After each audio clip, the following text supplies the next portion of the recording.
ಒಗ್ಯವ್ರು ಇದ್ರೆ ಅಂದ್ರೆ ನಡ್ರಿ ನಾನು ಬರ್ತೀನಿ ಈಗ ನಿಮ್ಮ ಕೂಡ ಎಲ್ಲಿ ಒಗಿತೀರಿ ನೋಡ್ತೀರಿ ನಾವು ಒಳೆ ಮಾಡ್ಕೊಂಡು ಮತ್ತೆ ಹೊಳಿತಾರವ್ ನಾವು ಇಲ್ಲಲ್ಲ ಹೌದಾ.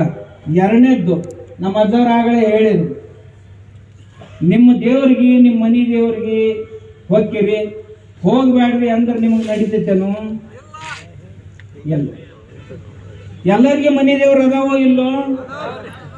ನಿಮ್ಮ ಊರಾಗ ಗ್ರಾಮ ದೇವ್ರು ಅದಾವೋ ಇಲ್ಲೋ? ಊರಾಗ ಜಾತ್ರೆ ಮಾಡ್ತಿರೋ ಇಲ್ಲೋ?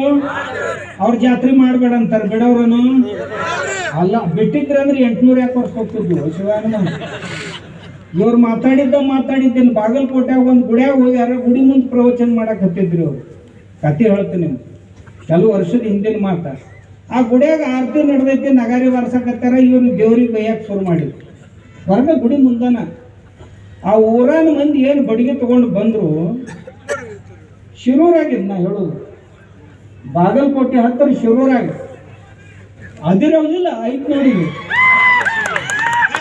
ಬಡ್ಗಿ ತಗೊಂಡು ಅಂತ ಹತ್ತಿದ್ರು. ಯಾರು ಪಟಕ ಅಲ್ಲೇ ಬಿದ್ದು, ಕೆಲವು ಮಂದಿ ಲುಂಗಿನ ಅಲ್ಲೇ ಬಿತ್ಕೊಂಡು ಬಿದ್ದು, ಹೆಂಡತಿ ಹೊಲ್ದಾಗ ಹಾಕಿ ಓಡ್ತಿದ್ದು.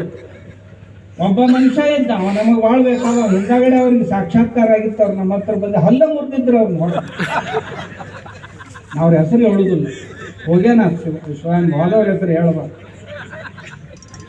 ಅಲ್ಲಿ ಗುಡಿಯಾಗ ಹೋಗಿದ್ರೆ ಅವರ ವ್ಯವಸ್ಥೆ ಮಾಡಿಕೊಟ್ಟಾರ, ಮತ್ತೆ ಅವ್ರಿಗೆ ದೇವ್ರಿಗೆ ಬೇಯಕತ್ತೀರಿ. ಇದೆಂತ ಇದಕ್ಕೆ ನಿಮ್ಮ ಸಮ್ಮತಿ ಐತೇನ್ರಪ್ಪ ಎಲ್ಲರದು? ಇಲ್ಲ. ಮತ್ತು ನಿಮಗಿಲ್ಲ ಅಂದದ್ದನ್ನು ನಾ ಇಲ್ಲ ಅಂದೆ. ಕತ್ತಿಗೆ ಲತ್ತಿ ಪೆಟ್ಟು, ಕುದುರೆಗೆ ಜಬರಿ ಪೆಟ್ಟಂತ, ಹೌದಲ್ಲ? ಅವು ಕುದುರೆಗೆ ಕತ್ತಿ ಟ್ರೀಟ್ಮೆಂಟ್ ಮಾಡಬಾರ್ದು, ಕತ್ತಿ ಕುದುರೆ ಟ್ರೀಟ್ಮೆಂಟ್ ಮಾಡಬಾರ್ದು. ಯಾರ ಟ್ರೀಟ್ಮೆಂಟ್ ಯಾವ್ದು ಬೇಕೋ ಹಂಗೆ ಮಾಡ್ಬೇಕು.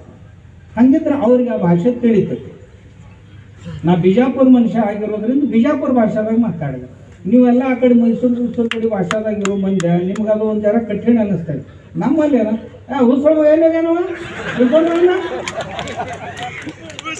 ನಾವು ಮಾತಾಡ್ತಾ ಹಿಂಗಾರಿ ಅವನು ಎಷ್ಟು ಹೇಳಿದ್ರೆ ಕೇಳಲ್ಲ ನೋಡು ಮಗ. ಅವ ಮೆಟ್ಲೆ ಹೊಡ್ಕೊಂತವ ಅವನು ಹಿಡ್ಕೊಂಡು.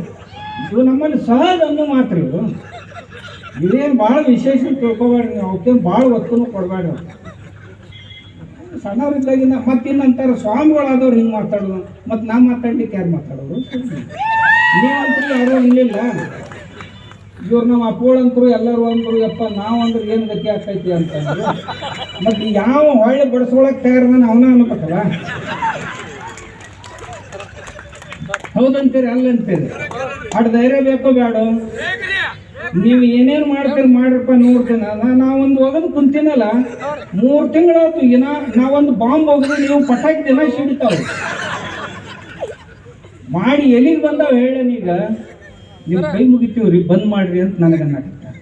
ಅವರೇ ಬಂದ್ ಮಾಡ್ರಲ್ಲ. ನಾ ಅಂದೆ ಅಲ್ಲಿ ನೀವು ಶುರು ಮಾಡಿರಿ, ನೀವು ಬಂದ್ ಮಾಡ್ರಿ ಅಂತ ನಾ ಅಂದೆ. ಏನು ದೊಡ್ಡ ಮಾತಾತ್ರಿ, ಬಂದ್ ಮಾಡಿಬಿಡ್ರಿ. ಒಬ್ರು ಅಂತಾರ, ಯಪ್ಪ ನಿನ್ನೆಲ್ಲಾಗಿ ನಮ್ಗೆ ಸ್ಟೆಂಟ್ ಹಾಕೊಳ್ಳೋ ಪಾಳಿ ಬಂತು. ಹಾರ್ಟ್ ಅಟ್ಯಾಕ್ ಆಗ್ಯಾವ ಕೆಲ ಮಂದಿ. ಯಾಕಂತಂದ್ರೆ ಸನ್ ಆಗೋದು. ಮಂದಿ ಕೇಳಾಕತ್ತಾರ ಊರಾಗ ಹೋದ ಕೂಡಲಿ, ಹಿಂಗ್ಯಾಕೆ ಮಾಡಿದ್ರಿ, ಹಿಂಗ್ಯಾಕೆ ಮಾತಾಡಿದ್ರಿ ನೀವು ಅಂತ. ಒಬ್ರಂತೂ ಏನು ಹೇಳಿದ್ರು ಅಂದ್ರೆ, ಇನ್ನು ಮುಂದೆ ಇಲ್ಲಿ ತನ ಏನು ಬೇಯ್ದು ಹೋತು, ಇನ್ನು ಮುಂದೆ ಆಯುಷ್ಯದಾಗ ಬಸವಣ್ಣ ರಾಷ್ಟ್ರೀಯತೆ ಎಷ್ಟು ಬಿಟ್ಟರೆ ನಾ ಮತ್ತೊಂದು ಮಾತು ಮಾತಾಡೋದಲ್ರಿ. ಕಾಡಸಿದ್ದೇಶ್ವರ ಅಪ್ಪಗಳಿಗೆ ಹೇಳ್ರಿ, ಅವ್ರು ಕರೆದ್ರೆ ಇವತ್ತನ ಬರಕ್ಕೆ ತಯಾರಿದ್ರಿ. ಯಪ್ಪ ಕೈ ಮುಗಿದ್ ನಾನು ನಿನ್ನ ಕರ್ನಂತ ತಿಳ್ಕೊ. ಈ ಮಂದಿ ಎಲ್ಲ ನಾನು ಕೂಡ ನನ್ನ ಗತಿ ಏನಾಗಿ ನಾ ಅಂತೀನಿ. ಯಾರ್ಯಾರಿಗೆ ಪಶ್ಚಾತ್ತಾಪ ಆಗೈತಲ್ಲ ಆ ಪುಣ್ಯಾತ್ಮರು ಎಲ್ಲರೂ ಬಂದು ನಾವೆಲ್ಲರೂ ಕೂಡಿ ಚಲೋ ಕೆಲಸ ಮಾಡೋದು. ಯಾರೂ ಶತ್ರುಗಳಲ್ಲ, ನಮ್ಗೆ ಶತ್ರುಗಳಲ್ಲ ಯಾರು, ಎಲ್ಲರೂ ನಮ್ಮವರ. ನಿಮಗೊಂದು ವೇಳೆ ಮಾಡಿದ ಕ್ರಿಯೆ ಪಶ್ಚಾತ್ತಾಪ ಆಗಿತ್ತು ಅಂದ್ರೆ ನಾವು ನೀವು ಕೂಡ ಒಂದು ಚಲೋ ಧರ್ಮ ನಡೆಸೋಣ ಸರ್. ಏನು ತೊಂದರೆ ಐತೆ ಅದ್ರಾಗ? ಏನು ಹುಟ್ಟಿ ಹೊರಾಗೆ ನಾವು ನೀವೇನು ಶತ್ರುಗಳಂತ ಹುಟ್ಟ. ಮತ್ತು ಈಗೂ ಸಹಿತ ನಮ್ದು ಗೆಳ್ತಾನ ಭಾಳ ಚಲೋ ಐತ್ರ. ಮತ್ತು ನಿಮ್ಗೆ ಹೇಳ್ತಾನೆ ಮಾತಾಡಿದ್ರು. ಒಬ್ಬರು ಸ್ವಾಮಿಗಳೊಬ್ಬ ಮಂತ್ರಿ ಹತ್ರ ಹೋದ್ರು, ಕೇಂದ್ರೀಯ ಮಂತ್ರಿ ಹತ್ರ. ಕಾಡಸಿದ್ದೇಶ್ವರ ಸ್ವಾಮಿಗಳು ಬಂದಾರ, ಹೇಳಿ ನಮ್ದು ಬಗೆಹರಿಸ್ರಿ ಅಂತ. ಬಾಲ್ಕಿ ಸ್ವಾಮಿಗಳು ಹೆಸರೇ ಹೇಳ್ಬಿಡ್ತೀನಿ, ಸುಮ್ಮನೆ ನಿಮ್ಮ ಮನೆಯಾಗ ಹೇಳಿಬಾರ್ದು. ಶಿವಣ್ಣನ ಹತ್ರ ಹೋದ್ರಪ್ಪ, ಸೋಮಣ್ಣನ ಹತ್ರ. ಸೋಮಣ್ಣ ಹುಷಾರು ಮನುಷ್ಯ. ಕಾಡಸಿದ್ದೇಶ್ವರ ಅಪ್ಪಳಂದ್ರೆ ಹೌದಂತೆ. ಬಾಲ್ಕಿ ಸ್ವಾಮಿಗಳು ಮಾತಾಡ್ತಾರಂತ ನೋಡಿ,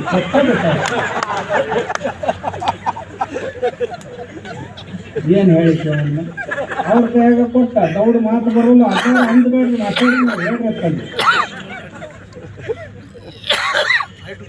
ಹೇಳ್ರಿ ಏನು ಅಂತದೇನಾಗೈತೆ ನಾವು ನೀವು ಏನ ಆತ್ಮೀಯರು ನಾ ಮೊದ್ಲಿಂದನೂ ಹೇಳ್ತಿದ್ದೆ ವೈಚಾರಿಕವಾಗಿ ನಮ್ದು ನಿಮ್ದು ಹೊಂದೋದಿಲ್ಲ ಆದ್ರೆ ಆತ್ಮೀಯತೆ ಅಂತ ಏನು ಇರ್ತೈತಲ್ಲ ಅದಕ್ಕೆ ಎಲ್ಲಿ ಬಾಧೆ ಬರ್ಬಿಡೋದು ಬೇಡ ಅಂತ ನಾ ಹೇಳ್ತಿದ್ದೆ ಅವ್ರು ಇಲ್ಲಿಂದನು ವೈಚಾರಿಕ ಮತಭೇದಗಳು ನಿಮ್ಗೆ ಇರೋಲಕ್ಕ ಆದ್ರೆ ಆತ್ಮೀಯತೆ ಅಂತ ಏನೈತಲ್ಲ ನಮ್ಮದು ಅದು ಇರಲಿ ಅಂತ ಹೇಳ್ತಿದ್ದೆ. ಆತ್ಮೀಯತೆಯಿಂದ ಹೋಗ್ತಿದ್ದೀವಿ ಇದ್ರೊಳಗೆ ಮತ್ತೆ ಏನೇನೇನೇನೋ ಹಾಗೆಲ್ಲ ಮಾಡಿದ್ರು ಏನು ಮಾಡ್ರಪ್ಪ ಶಿವನ ಹೇಳಿದ ಪುಣ್ಯಾತ್ಮ. ಈಗಲೂ ಸಹಿತ ದಯವಿಟ್ಟು ನನ್ನ ಪ್ರಾರ್ಥನೆ ಅವ್ರಿಗೆ, ನೀವು ಬಸವಣ್ಣವ್ರನ್ನ ನಾಸ್ತಿಕ್ ಮಾಡಕ್ಕೆ ಹೋಗ್ಬೇಡ್ರಿ, ಬಸವಣ್ಣವ್ರನ್ನ ಶರಣರನ್ನ ವೇದ ವಿರೋಧಿಗಳನ್ನ ಮಾಡ್ಲಿಕ್ಕೆ ಹೋಗ್ಬೇಡ್ರಿ. ಆಮೇಲೆ ಹೆಂಗೆ ಮುಗಿಸಿದ್ರಿ ಇದನ್ನಂತ ಕೇಳಿದ್ರು. ನಾನು ಒಂದೇ ಪ್ರಾರ್ಥನೆ ಅವ್ರ ಎದುರಿಗಿಟ್ಟೆ, ಏನಂತ, ನೀವೇನು ಈ ಸಮಾಜ ಒಡ್ಯಾಕೆ ಹೊಂಟಿರಲ್ಲ, ಒಂದೇ ಬಸವಣ್ಣವರು ಎಲ್ಲರನ್ನೂ ಕೂಡಿಸೋ ಕೆಲಸ ಮಾಡಿದ್ರು. ಈಗ ಬಸವಣ್ಣನ ಹೆಸರು ಹೇಳ್ಕೊಂಡು ಈ ವೀರಶೈವ ಮತ್ತು ಲಿಂಗಾಯತ ಅಂತ ಯಾರು ಮಾಡಕ್ಕೆ ಹೊಂಟಿರಲ್ಲ, ದಯವಿಟ್ಟು ನೀವು ಎರಡೂ ಒಂದೇ ಅಂತ ಡಿಕ್ಲೇರ್ ಮಾಡಿರಿ, ನಂದು ಬಂದ್ ಆಕೈತಿ ಅಂತ. ಏನು ಕಟ್ಟಿ ನಾನು ಒಂದೇ ಪ್ರಾರ್ಥನೆ ಮಾಡಿಕೊಂಡೆ, ವೀರಶೈವ ಲಿಂಗಾಯತ ಎರಡಲ್ಲ ಒಂದೇ ಅಂತಂದ್ರಿ. ಎರಡನೇದ್ದು ನಾವು ಹಿಂದೂ ಲಿಂಗಾಯತರ ಅಂದ್ಬಿಡ್ರಿ, ಕೆಲಸ ಬಗೆಹರು. ನಾವು ಮೊದಲು ಹಿಂದೂಗಳು, ಆಮೇಲೆ ನಾವು ಹಿಂದೂ ಲಿಂಗಾಯತರು, ಹಿಂದೂ ವೀರಶೈವರು ಅಂದ್ಬಿಡ್ರಿ, ಮುಗ್ದ ಹೋತಂತ ಹೇಳಿದೆ. ಇವತ್ತು ಸಹಿತ ನನ್ನ ತಯಾರಿ ಇಲ್ಲಂದ್ರಿ ಮುಂದಿನ ಊರಾಗ ಮತ್ತೈತಿ ನಿಮಗೆ ಎಲ್ಲಿ ತನ ಓಣ್ಯಾಗ ಸಹಿತ ಅಡ್ಡಾಡಕ್ ಕಠಿಣ ಆಗೈತಿ. ಯಾಕಂದ್ರೆ ಈ ಮಂದಿ ಕೇಳಕ್ ಶುರು ಮಾಡ್ಯಾರ. ಮೊದಲು ಯಾರು ಕೇಳ್ತಿದ್ದಲ್ಲ, ಬಂದ್ ನೋಡಿ ಹಂಗೆ ಅನ್ನೋಕೆ ಶುರು ಮಾಡ್ತಾರೆ. ಅಲ್ಲಿಂದ ಇವ್ರಿಗೆ ಮಾತಾಡೋದು ಕಷ್ಟ ಆಗೈತಿ. ಅದಕ್ಕೆ ದಯವಿಟ್ಟು ಎಲ್ಲ ಪೂಜ್ಯರಲ್ಲಿ ನನ್ನ ಪ್ರಾರ್ಥನೆ, ಯಾರು ನಮ್ಮ ಶತ್ರುಗಳ, ಎಲ್ಲರೂ ನನಗೆ ಅತ್ಯಂತ ಆತ್ಮೀಯರು. ಅವರು ಅಂತಿದ್ರು, ಪಾಡು ಸಿದ್ದೇಶ್ವರ ಸ್ವಾಮಿ ಎಷ್ಟು ಮೆತ್ತಗಿತ್ತು ಮನುಷ್ಯ, ಹಿಂಗೆ ಒಂದಿಗೆ ಮೆಟ್ಟಿಗೆ ಬಂದ. ವಜ್ರಾದಪಿ ಕಠೋರಾನಿ ಮೃದೂನಿ ಕುಸುಮಾದಪಿ, ಹೂವಿಗಿಂತಲೂ ನಾನು ಬಹಳ ಮೃದು. ಆದ್ರೆ ಧರ್ಮದ ವಿಷಯದಲ್ಲಿ ನೀವೇನರ ಮಾಡಿದ್ರಿ ಅಂದ್ರೆ ವಜ್ರಕ್ಕಿಂತಲೂ ಕಠೋರಾನಿ. ಅದ್ರಾಗ ಮತ್ತೆ ಅವರು ಇವರು ಯಾರ್ಯಾರ ಸೇರ್ಕೊಂಡು ನಿಮಗೆ ಹಂಗೆ ಮಾಡ್ತೀವಿ ಹಿಂಗೆ ಮಾಡ್ತೀವಿ ಸ್ವಾಮಿಗಳ ನೀವು ಕ್ಷಮಾ ಕೇಳಬೇಕು ಅಲ್ಲೋ, ಮತ್ತು ಅದು ಅಂತ ಇನ್ನೊಂದೇನೋ ಹೊಸ ಧರ್ಮ ಕಟ್ಟಾಕೊಂತಾರಂತ. ಹೌದಲ್ಲ? ಹಾಂ, ಹೊಸ ಧರ್ಮ ಕಟ್ಟಾಕೊಂಡು ಎಲ್ಲಿ ಕಡಿಮೆ ಅದಾವಪ್ಪ ಈ ದೇಶದಾಗ, ಇನ್ನೊಂದು ಕಟ್ಟಾಕೊಂತಾರಂತ. ನಾ ಅಂದೆ, ಹೊಸದ ಕಟ್ಟೋದಾಗಿತ್ತಂದ್ರೆ ನಿಮ್ಗೆಲ್ಲರಿಗೆ ನಾ ಪ್ರಾರ್ಥನೆ ಮಾಡ್ಕೋತೀನಿ, ಹೊಸ ಧರ್ಮ ಕಟ್ಟಿದ್ರಂದ್ರೆ ಇನ್ನು ಮುಂದೆ ಭಕ್ತರು ನೀವೆಲ್ಲರೂ ಕೂಡಿ ಪ್ರಾರ್ಥನೆ ಮಾಡ್ಬೇಕು ಆ ಪೂಜ್ಯರಿಗೆ. ನೀವು ಹೊಸ ಧರ್ಮ ಕಟ್ಟಿರಿ, ಹೊಸ ಮಠ ಕಟ್ಕೋರಿ, ಇದು ಹಳೇದು ಖಾಲಿ ಮಾಡಿರಿ. ಹೊಸದ ಕಟ್ಟಕ್ಕೆ ಹೊಂಟಿರಿ ಅಂದ್ರೆ ನಮ್ಮ ಪ್ರಾರ್ಥನೆ ಐತ್ರಪ್ಪ, ಇದು ಸನಾತನ ವ್ಯವಸ್ಥೆಯೊಳಗೆ ಕಟ್ಟಿದಂಥ ಮಠ, ಇನ್ನು ನೀವು ಹೊಸ ಧರ್ಮದ ನಿಯಮದ ಪ್ರಕಾರ ಕಟ್ಟಬೇಕು. ಎರಡನೇದ್ದು ಪೂಜ್ಯರಿಗೆ ಪ್ರಾರ್ಥನೆ ಮಾಡ್ಕೊಳ್ಳಿ, ಏನು ಅಂದ್ರೆ ನೀವು ಹೊಸ ಧರ್ಮ ಕಟ್ಟಿರಿ ಅಂದ್ರೆ ಹೊಸ ಬಟ್ಟೆ ಹುಡ್ಕಾಡ್ರಿ ನಂಜ. ಇವೆಲ್ಲ ಇವು ಸನಾತನದು ಅದಾವ. ರುದ್ರಾಕ್ಷಿ ನಂಬದ ಇದು ಹಳೇದು, ಭಸ್ಮ ನಂಬದಿದು ಹಳೇದು, ಹೌದಾ? ಲಿಂಗಪ್ಪ ನಂಬದದು. ಇಷ್ಟು ಲಿಂಗದ ಒಳಗೆ ಒಂದು ಪೀಠಿಕ ಅಂತ ಇರ್ತೈತೆ, ಹೌದಲ್ಲ? ಪೀಠಿಕೆ ಅಂತ ಇರ್ತೈತೆ, ಅದು ಈಶ್ವರಲಿಂಗ. ಇದು ನಂಬದ. ಯಾಕಂದ್ರೆ ಆಗಮಗಳು ಒಂದು ವೇಳೆ ಹೊಸ ಧರ್ಮ ಬಸವಣ್ಣವ್ರು ಕಟ್ಟ್ಯಾರ ಅಂತ ನಿಮಗೆ ಅನಿಸಿತ್ತು ಅಂದ್ರೆ ಬಸವಣ್ಣವ್ರ ಲಿಂಗ ಹೆಂಗೆ ತಯಾರು ಮಾಡ್ಬೇಕು ಅನ್ನೋದನ್ನು ಹೇಳ್ತಿದ್ರಲ್ಲ. ಎಲ್ಲರ ಒಂದು ವಚನದೊಳಗಾರ ಇಷ್ಟ ಲಿಂಗವನ್ನು ತಯಾರಿಸುವ ವಿಧಾನ ಅಂತ ಕೇಳಿರ? ಇಲ್ಲ. ಕರಡಿಗೆಯನ್ನು ತಯಾರಿಸುವ ವಿಧಾನ ಅಂತ ಎಲ್ಲರ ಕೇಳಿರನು? ಕೇಳಿಲ್ಲ. ಎಲ್ಲಿ ಬಂದಪ್ಪ ಇವು ಇಷ್ಟ ಲಿಂಗ ತಯಾರದ ವಿಧಾನ? ಪರಮೇಶ್ವರ ಆಗಮನದಲ್ಲಿದೆ, ಶಿವಾಗಮಗಳಲ್ಲಿ ಬಂದಂಥ ವಿಷಯ ಅಲ್ಲಿ ಹೇಳಿದ್ದಾರೆ ಯಾವ ರೀತಿ. ಆದ್ದರಿಂದ ಇದು ಯಾವುದೂ ಹೊಸದ್ರ ಕುಂದ್ರುದಿಲ್ಲ. ಇದು ಲಿಂಗ ನಿಮ್ದಲ್ಲ, ಇದು ನಮ್ಮದು. ನೀವು ಮತ್ತೊಂದು ಏನರ ಹೊಸದು ನೋಡ್ಕೊರಿ, ಮತ್ತು ಯಾವ್ದಾರು ನೋಡ್ಕೊರಿ, ತೊಗೊಂಡು ಅದನ್ನ ಕಟ್ಕೋರಿ, ಕೊಳ ಕಟ್ಕೋರಿ ಹೋಗಿ. ರುದ್ರಾಕ್ಷ ನಮ್ಮದು, ಮತ್ತು ಮಂತ್ರ ನಿಮ್ಮದಂತೀರ. ನಮ್ಮ ಋಗ್ವೇದದೊಳಗಿಂದ ಅದು ನಮಃ ಶಿವಾಯ. ನಿಮಗೆ ವೇದಗಳು ಬೇಡ ಆಗ್ಯಾವಲ್ಲ, ಅದನ್ನು ನಮಗೆ ಇಟ್ಟ ಹೋಗುದು. ನೀವು ಇಟ್ಟು ಹೊಸ ಮಠ ಕಟ್ಕೋರಿ, ಹೊಸ ಡ್ರೆಸ್ ಹಾಕೋರಿ. ಇವು ಕಾಲ ಕಡವ ಹಾಕೋತ್ರಲ್ಲ, ಅವು ನಮ್ಮ ನಿಮ್ಮ ಏನದಪ್ಪ ನಮ್ಮವ ಹಾಕೊಂಡು ಮತ್ತೆ ನಮ್ಗೆ ಬೈಯೋರು ನೀವು. ಸರಿ, ಇದು ಸರಿ ಅನ್ಸುತ್ತೆ. ಅದಕ್ಕೆ ಪೂಜ್ಯರಿಗೆ ನನ್ನ ಪ್ರಾರ್ಥನೆ ಏನು ಅಂದ್ರೆ, ನೀವೇನಾರು ಒಂದಿಷ್ಟು ಟೈಮ್ ತೊಗೊರಿ, ಹೊಸ ಸಿಸ್ಟಮ್ ತಯಾರು ಮಾಡ್ತೀವಿ. ಒಂದಿಷ್ಟು ಟೈಮ್ ತೊಗೊರಿ, ಒಮ್ಮೆ ನಮಗೆ ನಿಮ್ಮ ತಲೆಗೂ ಹೊಳೆದಿಲ್ಲ.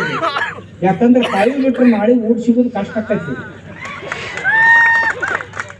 ಮಠ ನಡೆಸೋದು ಕಷ್ಟ ಆಕೈತಿ. ಈಗ ಕಾವಿ ಐತೆ ಅಂತ ತಿಳ್ಕೊಂಡು ಎಲ್ಲರೂ ಮಠಕ್ಕೆ ತಂದು ಅರ್ಪಣೆ ಮಾಡ್ತಾರೆ.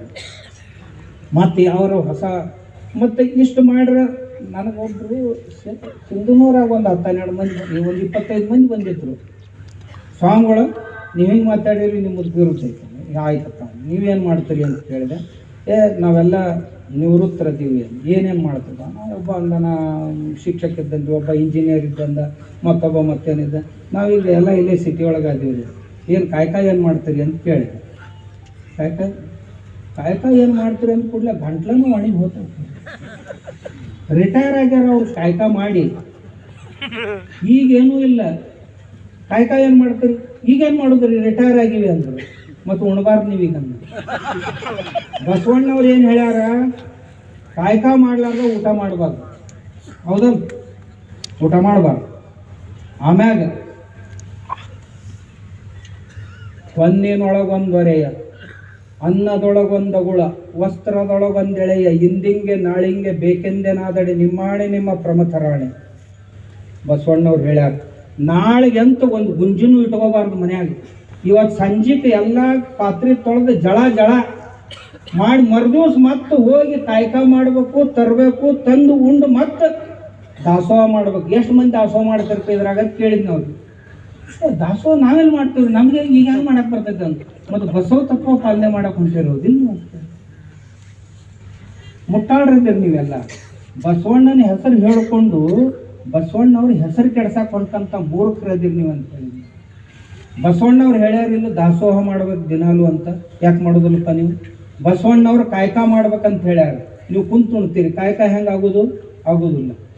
ಬಸವಣ್ಣವ್ರ ಸಮಾನತೆಯನ್ನು ಹೇಳ್ಯಾರ. ನಾ ಅವ್ರಿಗೆ ಕೇಳಿದೆ, ಮಕ್ಕಳು ಮರಿ ಎಸ್ ಅದಾವ ಅಂತ ಕೇಳಿದೆ.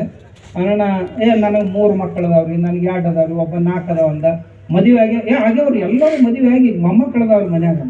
ಹಾಗಾದ್ರೆ ಬಸವಣ್ಣವ್ರ ತತ್ವದ ಪ್ರಕಾರ ಎಷ್ಟು ಮಂದಿ ಮಕ್ಕಳು ಮದುವೆ ಮಾಡಿರಿ ಅಂತ.